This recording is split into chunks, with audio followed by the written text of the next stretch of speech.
अच्छा भाई, अब इसमें क्या कह रहा है कि discuss the view that a democratic leadership style could cost some businesses to under perform.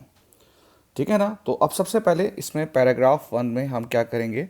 Paragraph one में वो कह रहा है कि नॉलेज और understanding of democratic style of leadership. सबसे पहली बात है, डेमोक्रेटिक स्टाइल ऑफ लीडरशिप क्या होता है भाई, जिसमें जो लीडर है वो कंसल्ट करता है बिफोर मेकिंग अ डिसीजन। ठीक है ना। It's a two way communication. इसमें टू वे कम्युनिकेशन होती है जिसमें पार्टिसिपेशन जो है वो इनकरेज्ड होती है। ठीक है ना। वो डिसीजन ले, क्या नाम है, ओपिनियन लेता है, ओपिनियंस इनकरेज करता है, और उसके बाद डिस्कशन के बाद जो है वो डिसीजन वो लेता है। अच्छा, इससे एक तो ये फ़ायदा क्या है कि इसमें आपको अच्छे आइडियाज़ मिलते हैं, क्योंकि टू वे कम्युनिकेशन होती है। Employees are allowed to give feedback, employees are allowed to give ideas. तो अच्छे आइडियाज़ मिलते हैं, न्यू आइडियाज़ मिलते हैं, इनोवेशन आती है। और एम्प्लॉयज़ दे आर, जिसे कहते हैं व्हेन दे आर इन्वॉल्व ना, तो दे आर मोर मोटिवेटेड। क्योंकि जाहिर सी बात है, जब वो डिसीजन मेकिंग में पार्ट लेंगे, उनका ओपिनियन लिया जाएगा, सो दे फील इम्पॉर्टेंट। तो इसकी वजह से कि एम्प्लॉय जो है वो फील दे मोटिवेटेड। ये तो इसकी एक इंट्रोडक्शन वगैरह और अच्छा सा मैंने बता दिया है। इसमें जो बेटा जो 6 मार्क्स वो कह रहा है ना, 6 मार्क्स वो कह रहा है कि आपकी इवैल्यूएटिव कमेंट्स के होंगे, जो आपके डिसीजन, जो आप कमेंट दोगे ना लास्ट में डिसीजन। तो ये आप इसमें एक अच्छा था पैराग्राफ, इसमें अच्छा खासा डिटेल आ जाएगा ये। अब हम आ जाएंगे इवैल्यूएशन पे। ठीक है ना। जो मेन चीज़ इसमें है कि that are democratic leadership style could cause some business to underperform. अब इवैल्यूएशन आ जाएगा कि देर आर सम बिजनेसेस, कुछ ऐसे बिजनेसेस होते हैं which are dynamic in nature. Dynamic in nature क्या होते हैं, उनका environment, they are continuously changes since part, क्या नाम है, democratic leadership style encourage participation, वो ओपिनियन लेता है। तो डायनेमिक इन्वायरमेंट में क्या होता है कि आपको क्विक डिसीजन लेना होता है। ठीक है ना। एक तो क्विक डिसीजन लेना होता है। अब क्योंकि डेमोक्रेटिक स्टाइल ऑफ लीडरशिप है, सबसे ओपिनियन ले रहे हैं, तो इसमें क्या होगा कि आपका डिसीजन जो है वो डिले होगा। सही ना। जब डिसीजन डिले होगा तो इससे ऑर्गेनाइजेशन को नुकसान हो सकता है।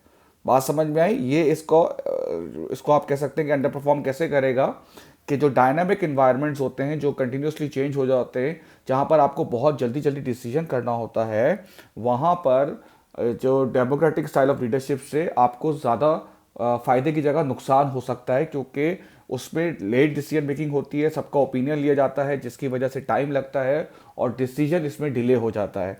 ठीक है। एक तो इसमें आप ये पूरा एक जैसे कहते हैं कंक्लूसिवली, एक तो ये लिखेंगे। दूसरा आप लिखेंगे कि जो effectiveness of this leadership style है ना, डेमोक्रेटिक जो अफेक्टिवनेस है, जिसमें वो आपको, that depends on many factors. ना what are many factor, nature of job, ठीक है ना, स्किल्स ऑफ एम्प्लॉय, और हाउ मोटिवेटेड दे आर। ये सारा इस पे डिपेंड करता है। ठीक है ना। जैसे अब आप इसको कैसे एक्सप्लेन करेंगे कि जैसे जो एम्प्लॉयज़ हैं, दे आर नॉट स्किल्डफुल। ठीक है। वो स्किल्डफुल नहीं है। जैसे आपको पता है ना कि डेमोक्रेटिक स्टाइल वहाँ सूट करता है जहाँ पर एम्प्लॉयज़ आर स्किल्डफुल एंड एक्सपीरियंस, क्योंकि तभी उनको आप जैसे कहते हैं राय लेने से फ़ायदा होगा।